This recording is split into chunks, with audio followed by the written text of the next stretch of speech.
Hmm. There's no frozen the computer here.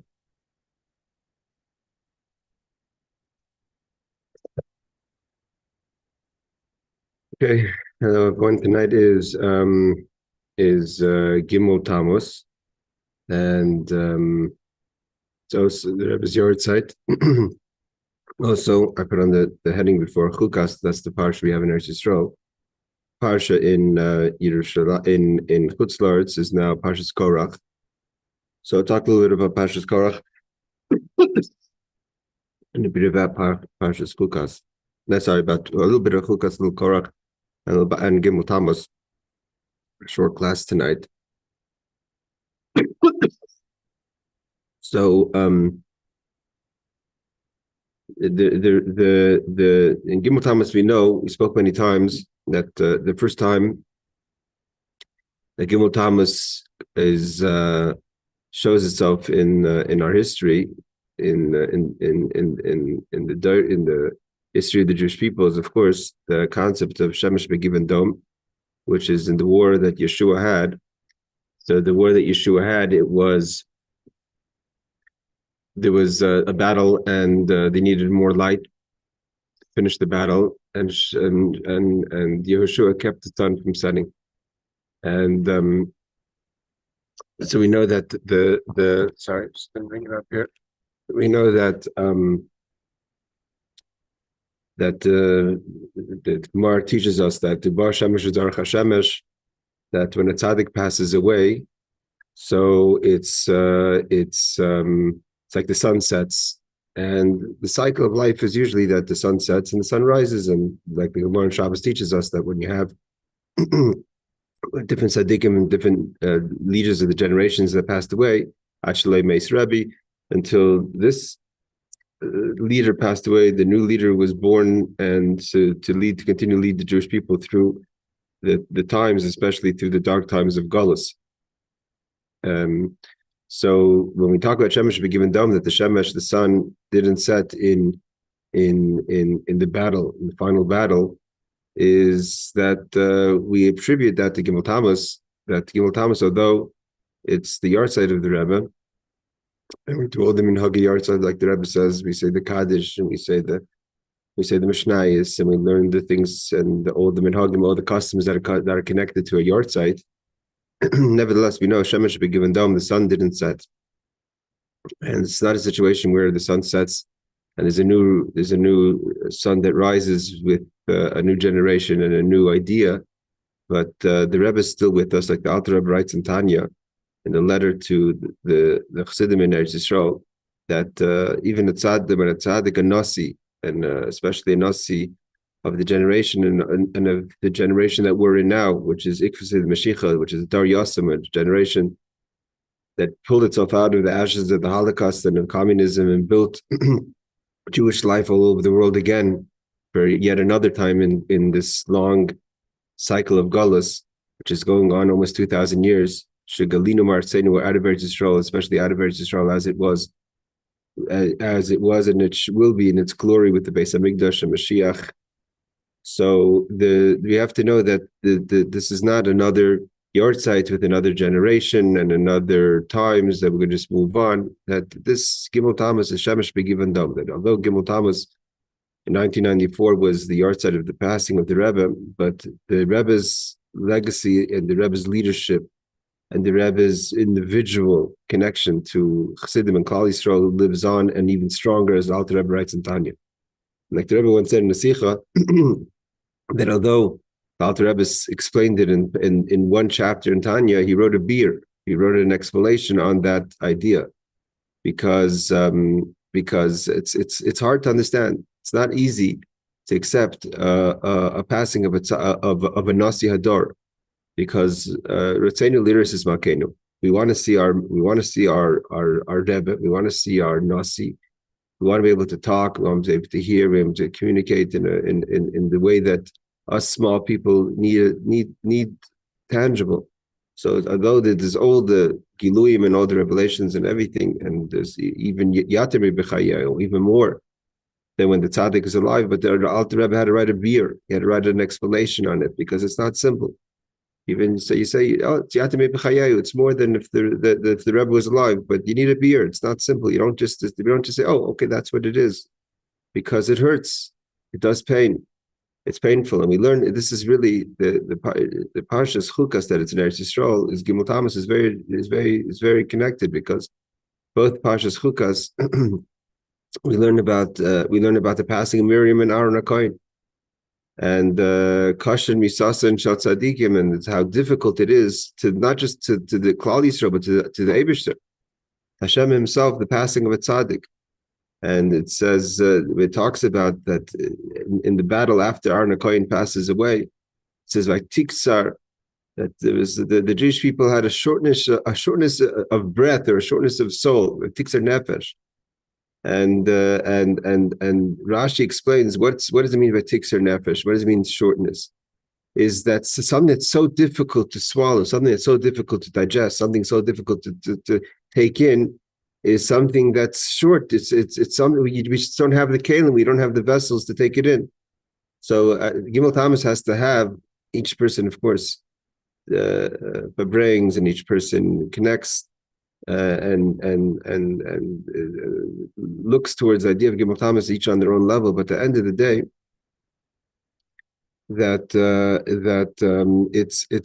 it's painful. It's hurt. It's vatiksar nefesh. It's hard, and it's not something you say, oh, okay, that's what it is. You know, the Alter Rebbe had to write a beer. It's hard. It's hard that we have to celebrate Gimmel Tammuz. Hard, even though we know the sun didn't set, and we look around us, we see the Rebbe is being poiled, the Rebbe is being active.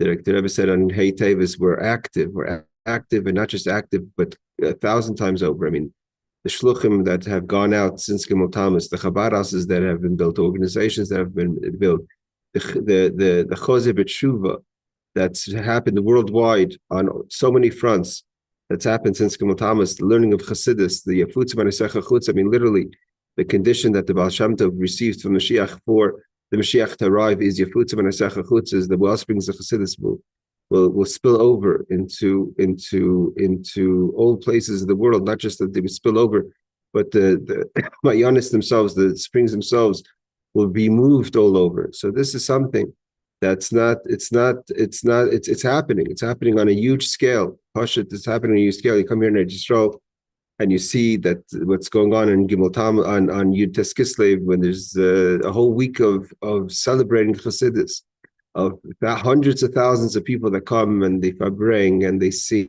and they buy sforim and they're learning and they have classes, and it's mamish. It's something that even when I came to Israel in 1997, it's something they can't even compare. When something was very small going on, Yud Tammuz, we were sitting 3 people in the Chabad shul in Yerushalayim. Today, it's mamish everywhere. I mean, Gimmel Tammuz is being recognized and people connecting and farbrengen. So this is really that we see that Shemesh Begiven Dom. There's no question the sun hasn't set, but at the same time.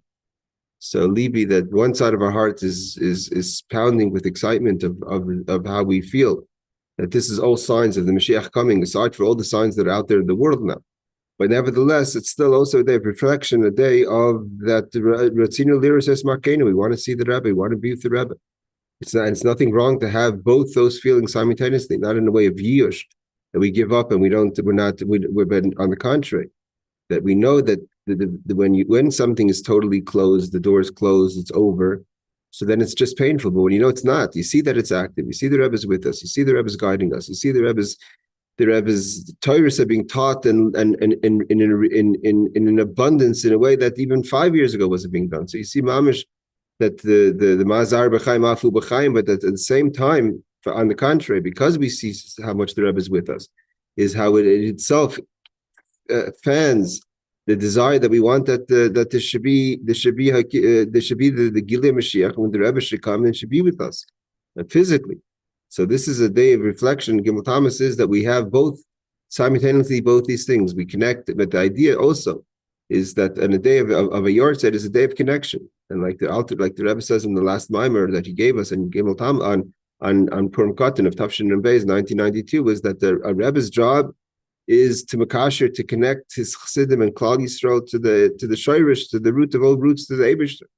Tzafse b'chibur, that to connect us to our core, in a way that we can never do on our own. It's not an idea that a person could, a tzaddik, a person says, okay, so I don't need the tzaddik. The Rebbe wrote a letter where someone says, the Rebbe spoke, we learned to Sikha, the Rebbe spoke in 1991 about going to Eretz Yisrael, but other things. If a person thinks you don't have to ask the Rebbe, it doesn't work like that. Everything that a person does in his life, you have to ask a Nasi. Like the Jewish people asked Moshe Rabbeinu. Even petty things, even things that they wouldn't, that in theory they should be embarrassed to talk to Moshe. But on the contrary, if you look at all the stories in Bamidbar, there's one thing you see: the comfortableness. They were comfortable with Moshe because they not to be unfamiliar with Moshe Rabbeinu, but too familiar with Moshe Rabbeinu. but also the idea of hey, Dr. Henkin. So also with Farbrengen a bit about Gimmel Tammuz, but I guess the YouTube ground. So also for the ideas of Gimmel Tammuz is that a person connects to their core.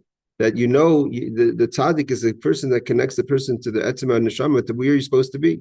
We were talking a few hours ago. We had a Farbrengen here in Yerushalayim that when you connect something. So if you don't make something properly, if you go to IKEA and you buy a cupboard and you don't follow all the instructions, and you miss out a few of the instructions, so it's not going to be a complete product. It's not at all complete. You feel something's missing. But if you listen to all the instructions, every single detail, some things that may seem petty, even how to lie down the boards and every single detail. If you listen to every single detail, when you finish it, you see, oh, this is a complete cupboard. And you feel that kind of almost like when you click something inside, and if you try to click something in, when you hear the click, and so then it's properly connected, so then you see that it's able to operate properly. So too that with the neshama has to click with the Eibishter, with Hashem. So a tzaddik's job it's not that a person is supposed to, a Rebbe is supposed to be someone that you're in awe of, or like this, wow, such a holy person lived. That has nothing to do with you. That's such a holy person lived.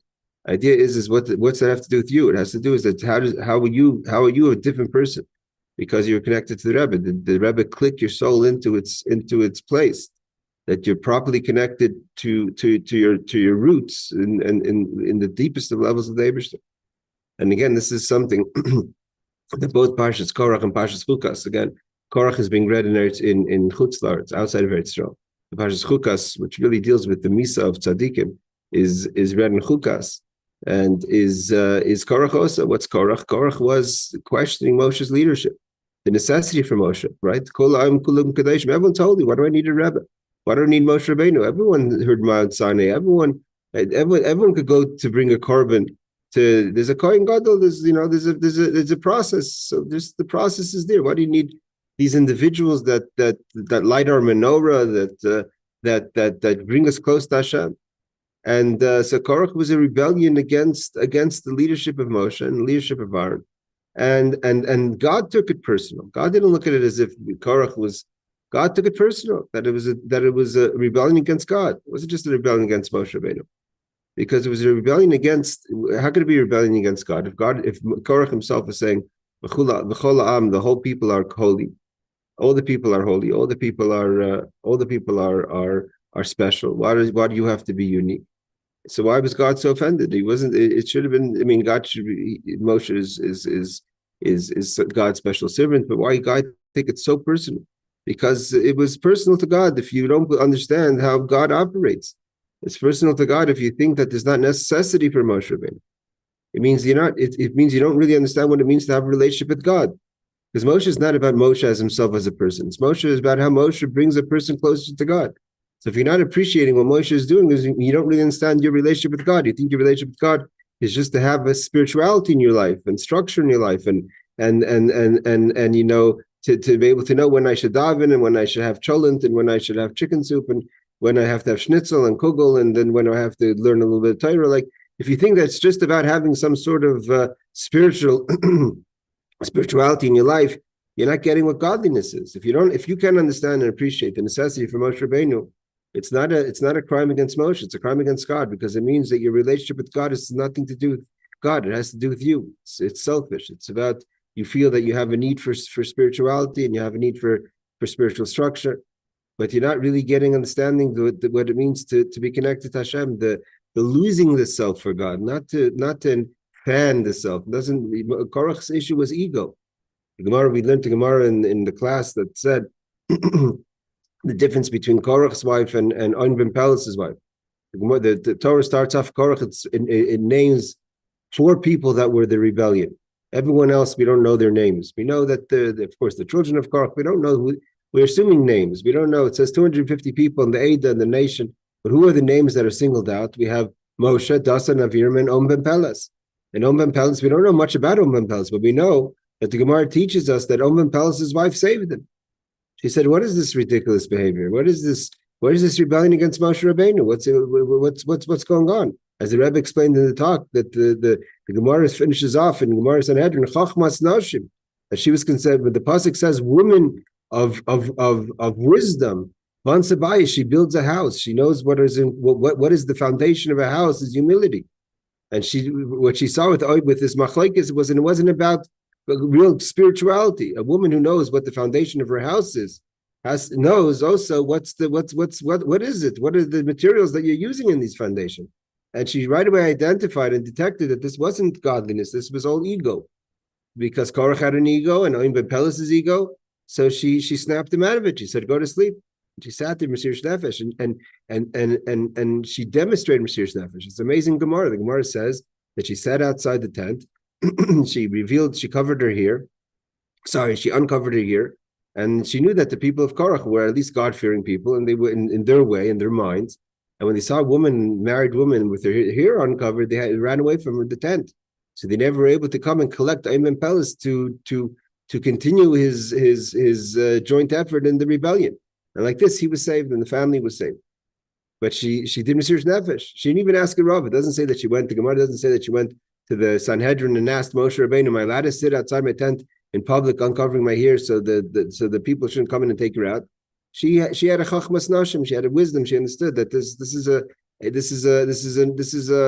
this is bigger than her and bigger than On ben Pelas. This is a question of what is it all about? What does it mean to be a yid? What does it mean to be? What is Moshe Rabbeinu's purpose here? It's not about Moshe Rabbeinu. It's about our connection to God. And in chachmas nashim ban sabai, she built her house. She knew what the foundation has to be on. She knew one thing's for sure: ego is bad, and if ego is bad, so you need humility. And Korach was the opposite. As the Gemara tells us, Korach's wife, on the contrary, not only didn't she have modesty, not only didn't she have wisdom, she was a novellas. She was a person that was so driven by ego and kavod that she pushed her husband even further than he wanted to go. The Gemara says, she kept on telling him, "That's not good. You have to have more.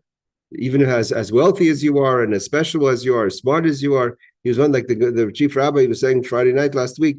He was one of the people that carried the ark. I mean, he wasn't just a nobody. That still wasn't enough for her.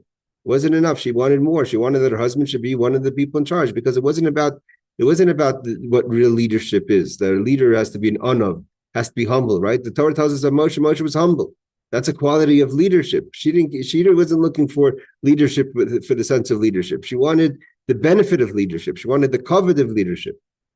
So she said, you can't compromise. You have to fight Moshe. And she destroyed her house and her family's house and everything around her. So why? Because it was about ego. Because what they saw in leadership wasn't what it really was, to connect a person to Hashem. And it was Moshe's humility that was able to bring a person to be connected to Hashem. Is actually in the contrary, because Moshe never thought about himself. He was always thinking about how he could help the Jewish people, and it was never about his own covet. So therefore, that's the true tool to do what a real leader has to do. But Korach and his wife weren't interested in being a leader. They wanted the title, wanted the benefits of leadership. So from there we see it's the whole relationship with spirituality was fake. Everything's about them. It's about ego. You can't be a God-driven person, a person driven by godliness. On the same time, to be a person that's full of yourself. So this is why. So this is from one side we see the connection of Parshas Korach to the Parsha of to today's day of Gimmel Tammuz, little Pinchas. but so we see that the Parshas Korach is so focused on the idea of what it means to be a leader, the humility of a leader, and the the self-sacrifice that the leader has for behalf of Klal Yisrael.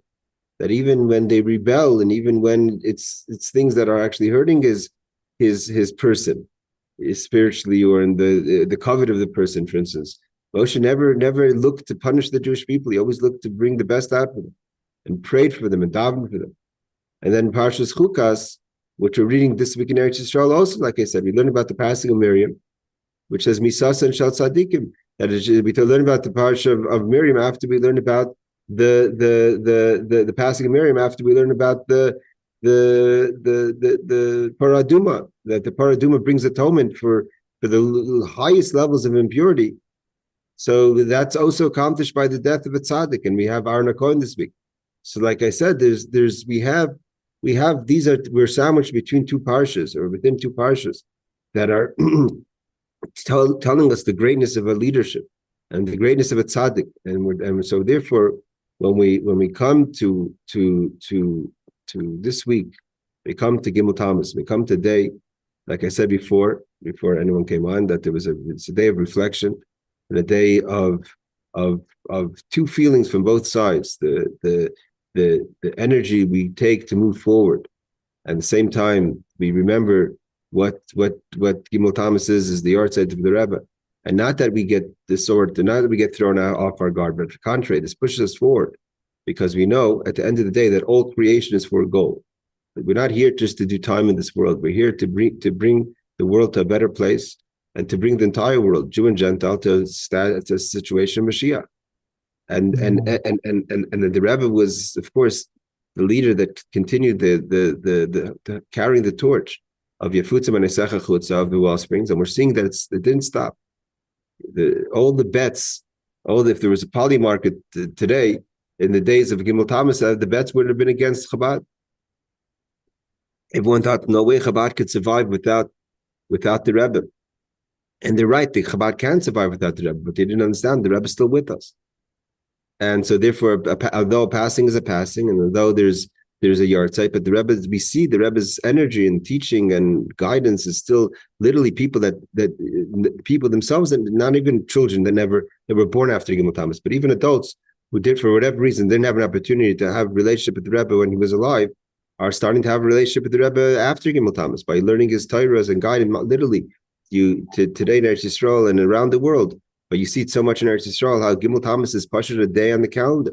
And you open up the YouTube, you open up, people are giving shiurim about Gimmel Tammuz, the Rebbe's shittas, the Rebbe's ideas about this, and the Rebbe's insight, and how the Rebbe's continuing to guide them throughout their life, in their personal life, in their life as a leader of a small communities, whether it's a rabbi, whether it's a community person. But if people are pashat, that you hear conversations in the Farbrengens are all about the level of guidance and leadership that the Rebbe still is exercising. The people that even were living in the time of the Rebbe, nevertheless, they didn't openly connect to the Rebbe at the time. So we see that there's a more powerful force even now, but at the same time, we want to see the Rebbe here with us in this world, and that's going to happen with the coming of Mashiach. So we look around us, and we look around this world, and we look around all the great achievements, but we have to say, die Gullus, enough to Gullus. It's nice, and we don't stop working, and we don't stop doing, we don't stop accomplishing, we don't stop bringing more and more of the wellsprings of Chassidus to the world. But it's hard. It's hard. It's painful, and we walk with a heavy foot, but with one side and a light foot on the other side.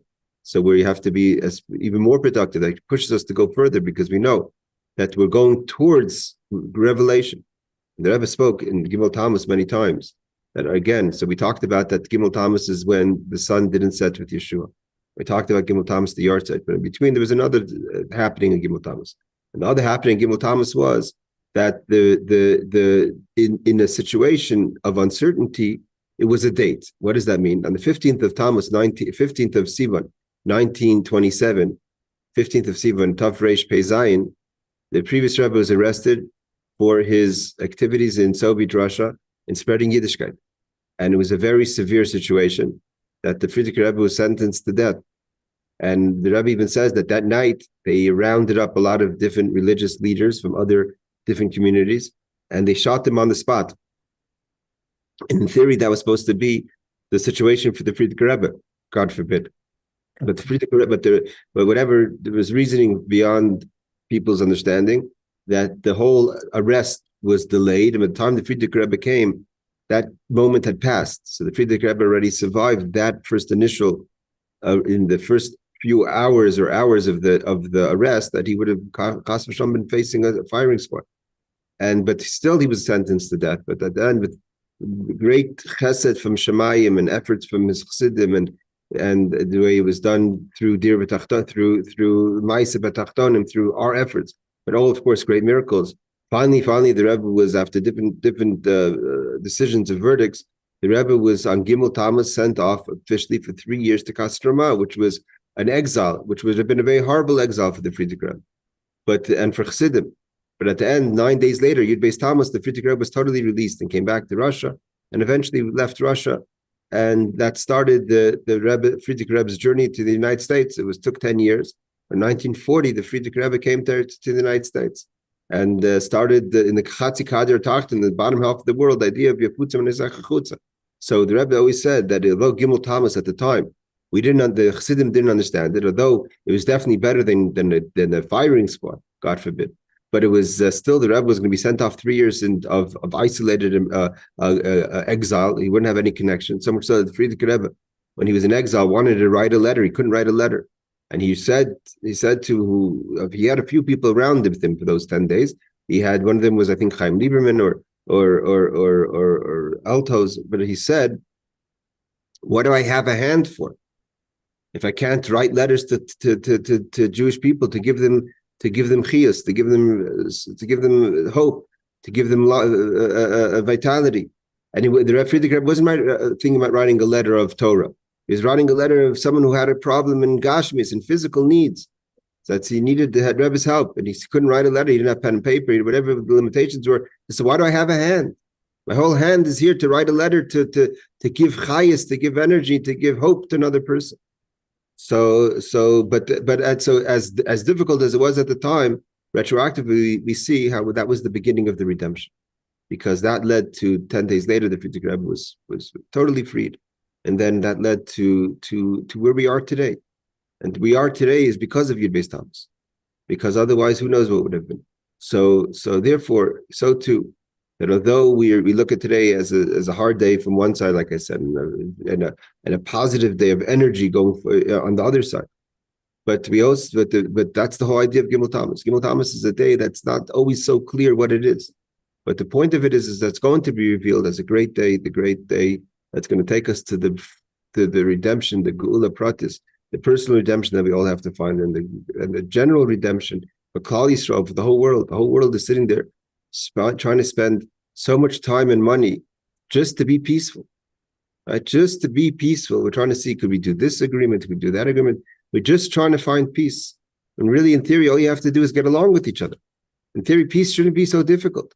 But we see how difficult it is to be peaceful. You have to sign papers, and you go to wars, and you kill people, and all these things, and maybe have hope, maybe there should be peace. When Mashiach comes, you're not going to need all these things. It's going to be naturally the evil inclination, that force of hates and jealousy that's within us and all the people is not going to be there anymore. Peace is going to be a natural outcome of the real goodness within each other. It's going to be the revealed good of everything. So may it be that today Gimmel Tammuz, L'chaim to everyone, and wish everyone on a yard side of the Rebbe. L'chaim, by Farbrengen here a little bit tonight, the few of us here, and able to have the schus to be chassidim of the Rebbe, that the Rebbe should look after his flock as he always does, and bench Klal Yisrael, bench us here tonight with everything that we need in Gashmias, in Parnasa, in Gesund, in Arichas Yom Sham Taivis Nachas of our children, in Hatzlach in our learning, Hatzlach in our Avodas Hashem, Hatzlach in our avoid in this world, the things that we have to accomplish, knowing that we have a lot more to do, and we should be here in a healthy way to be able to do it, and we should all be merit coming of Mashiach Tzidkenu, Imheir B'Yameinu Mamash. Again, thank you all for joining, and Laila Tov. Take care, everyone. Take care.